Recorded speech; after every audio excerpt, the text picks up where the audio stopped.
রিনা খানের সাথে আমার তুলনা কেন? কেন শুধু বাংলাদেশে শুধু করে রিনা খানই আছে না আরো কেউ আছে? আপনারা হচ্ছে মিষ্টি মিষ্টি কথাই বাই দিয়ে দেন। আমি নেগেটিভ ভাবে আপনারা এমন ভাবে বলতেছেন তো আমি কি বলবো বলেন? না, বিষয়টা হলো আমরা সব পজিটিভ ছিলাম। আপনার না আপনাদের শুনেন, আপনাদের কথা ধরতে পারলে ভালো, আর সবাই কিন্তু ধরতে পারবে না।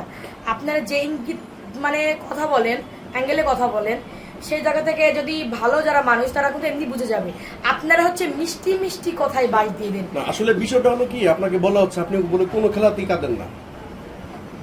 জানি না আমি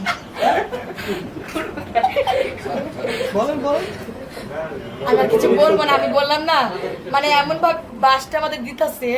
হ্যাঁ বলবো না, এই জায়গায় অনন্য থাকলে ভালো হইতো।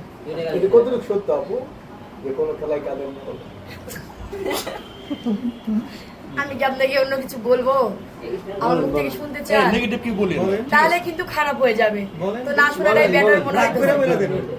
রাগ করে বললে তো কষ্ট পাবে, আমার তো আবার রাগ বেশি। আমার রাগ উঠলে তো আমার মাথা কেউ মানে ঠিক থাকে না। রিনা খান কি শুধু শুধু বলছে আপনারা তো রাগ? কেন রিনা খানের সাথে আমার তুলনা কেন? কেন শুধু বাংলাদেশে শুধু করে রিনা খানই আছে না আরো কেউ আছে? শুধু রিনা খানকে নিয়ে আপনারা বলতেছেন কেন? বাংলাদেশে রিনা খান কি একটা? আপনাদের কি চোখ নাই? এখন যে রিনা খানের তো বয়স শেষ, এখন দ্বিতীয় রিনা খান হয়তো বা তার সাথে আমার তুলনা করা যাবে না তো।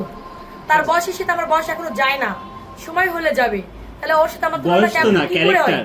না ক্যারেক্টার ঠিক না, ওর অনেক ভালো ক্যারেক্টার করে মানে হচ্ছে ইয়া করে, ঠিক আছে? আমি সেই রকম না।